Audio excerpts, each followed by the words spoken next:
یہ وہ پہلا قرآن مجید ہے، اصلی قرآن مجید جو میں نے لکھا ہے، صحیح کیا ہے۔ یہ پہلی کتاب اس کی چھپ کر آئی ہے۔ اس کو ہم مسلم فصل لا بورڈ کے ادھیش کو بھیج رہے ہیں کہ اس کو پڑھے اور اس کا ادھین کرے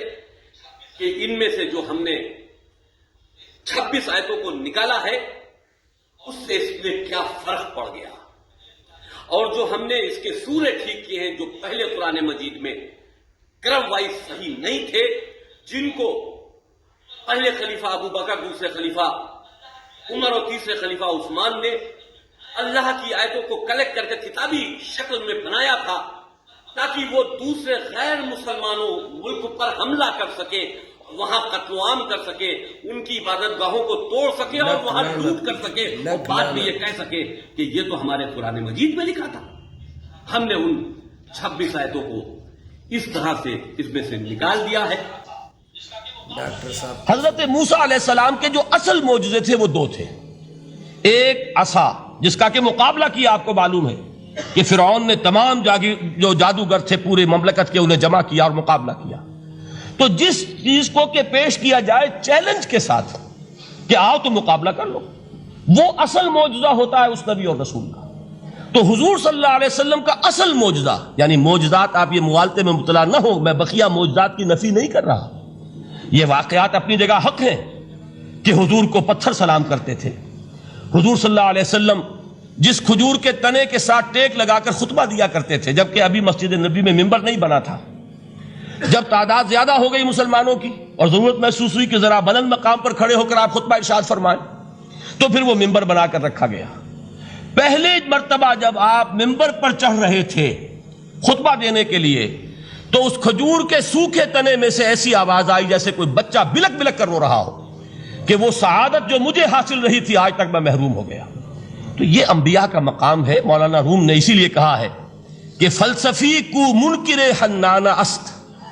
از حواس انبیاء بیگانہ است۔ فلسفی اور عقلیت پرست انسان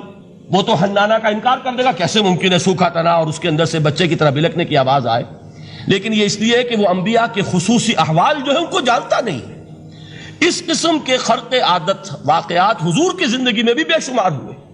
لیکن حضور کا وہ معجزہ جس میں تحدی کے ساتھ چیلنج کے انداز میں کہا گیا کہ آؤ مقابلہ کر لو، وہ صرف اور صرف قرآن ہے۔ چنانچہ آپ سورہ بنی اسرائیل میں دیکھیں گے،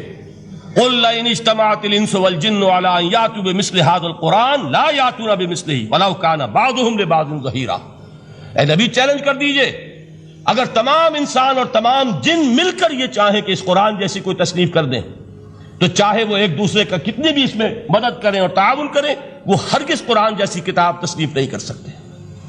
اس سے آگے بڑھ کر یہ بات کہی گئی، اچھا پورا قرآن نہیں لا سکتے، اس قرآن کی طرح کی 10 صورتیں ہی تصنیف کر لو۔ جب اس کا بھی جواب نہیں دیا گیا تو جسے کہتے ہیں برسبیل تنزل، اور پنجابی میں کہتا ہے کہ برے کو گھر تک پہنچانا،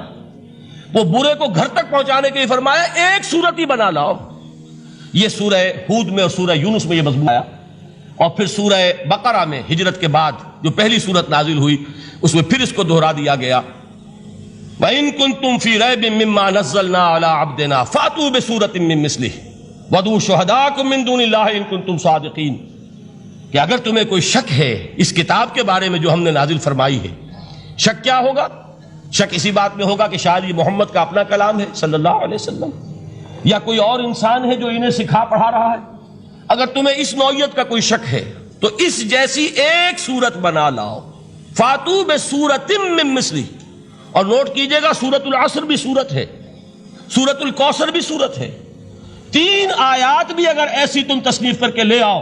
تب تو تمہیں کچھ شک کرنے کا حق حاصل ہوگا، اور اگر نہیں کر سکتے تو جان لو فَإِن لَمْ تَفْعَلُوا وَلَن تَفْعَلُوا۔ پھر اگر تم ایسا نہ کر سکو اور ہرگز نہیں کر سکو گے، ذرا چیلنج کا انداز دیکھیے کہ ہرگز نہیں کر سکو گے، فَاتَّقُوا النَّارَ الَّتِي وَقُودُهَا النَّاسُ وَالْحِجَارَةُ، تو ڈرو اس آگ سے جس کا ایندھن بنیں گے انسان اور پتھر۔ اب اس بات کو سمجھیے کہ تاریخی حقیقت ہے یہ، جس کا کوئی کافر انکار نہیں کر سکتا، کہ وہ کوئی شخص اس چیلنج کو قبول کرنے کی جرت نہیں کر سکا۔ اگر جھوٹ موٹ کو بھی کوئی کھڑا ہو جاتا اور کہتا کہ ٹھیک ہے میں نے یہ ایک صورت بنائی ہے اور میرا دعویٰ یہ ہے کہ یہ قرآن جیسی ہے،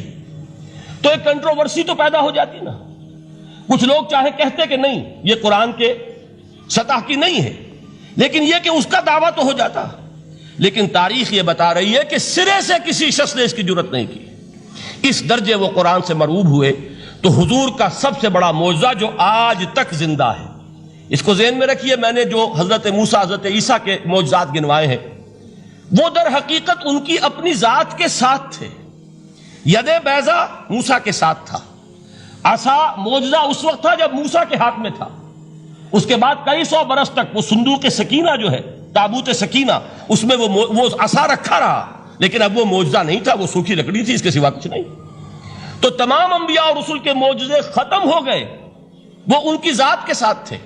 محمد الرسول اللہ کی رسالت دائمی ہے تا قیام قیامت، لہذا معجزہ بھی آپ کا دائمی ہے، وہ معجزہ آج بھی موجود ہے۔